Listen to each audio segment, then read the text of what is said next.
I definitely feel like if opioid addiction was talked about more, it would have a stronger effect on kids our age, that a lot of us tend to do these things knowing that they're wrong, but sometimes we just want to do it for the thrill of it or just to fit in. I think that a lot of people think, this will never happen to us. I'm sure we talked to them some, but we didn't really make it, I think, a priority that we should have.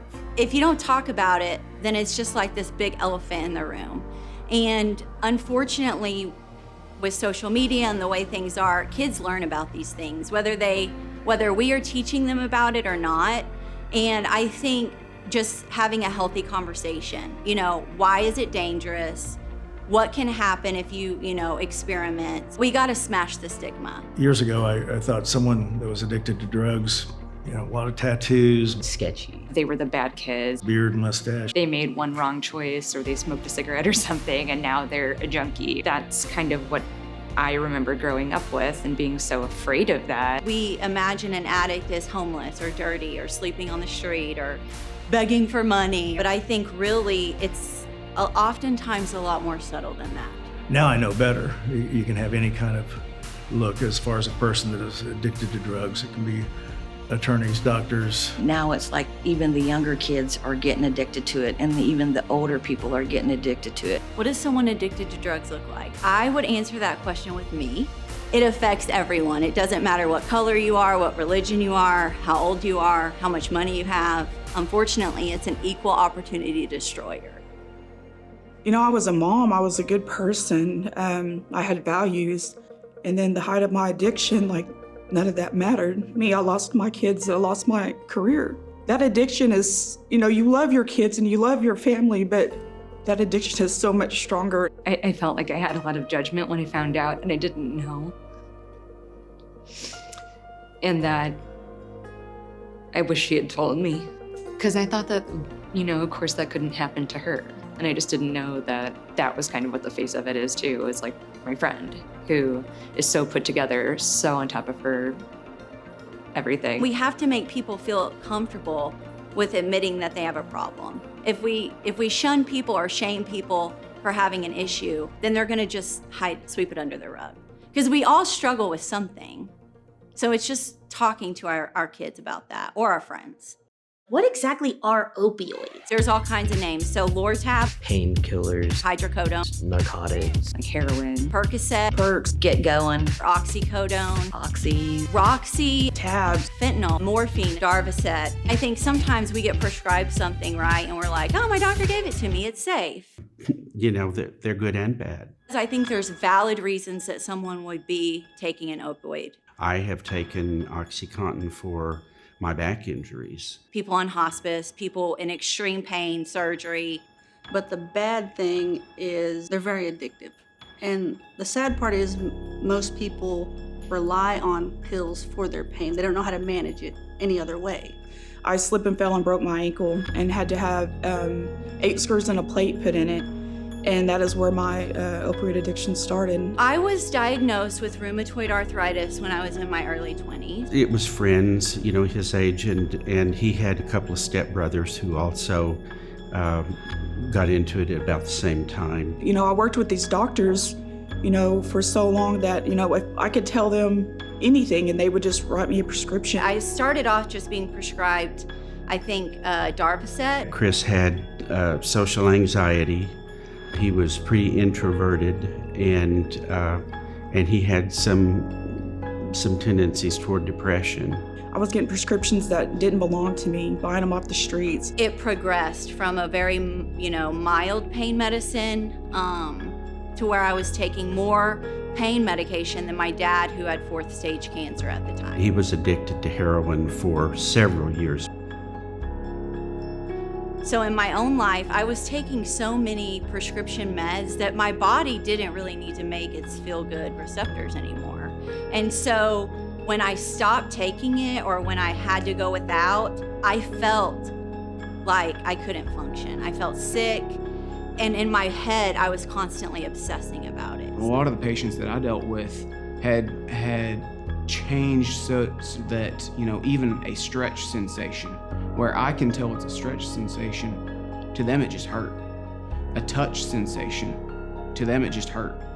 And their bodies just became very, very sensitive to any type of sensation, and their brain just translated as, ouch, that hurts. A lot of what happens when we try to stop taking opioids is we have this internal battle where our body really needs it. It doesn't really, but our brain is telling us, you have to have this. You can't go to work. You can't clean your house. I used to feel like I had to take it in the morning to be able to get out of bed. He was in treatment again when he died, and he was doing really well. He had been in there for about 3 months, and he was a different person. And we had wonderful, wonderful conversations, and we were able to forgive each other. I wouldn't take $1 million for those 3 months that we had.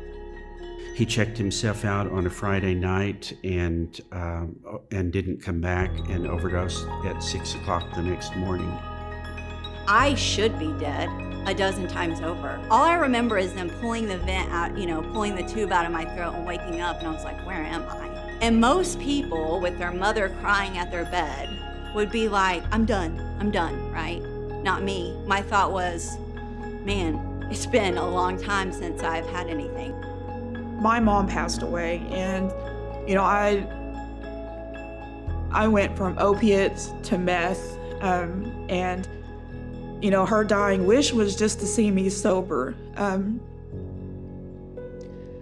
I still don't know to this day if it was because I was in active addiction that I wasn't able to be there for her at the hospital. But that's very devastating, and I carry that guilt all the time. And the day after I buried her, I had a pocket full of Xanaxes and a pocket full of dope, and I was shooting dope, and I was taking Xanaxes, and that's a very, very dangerous mixture. And I think that I was well on my way to an OD.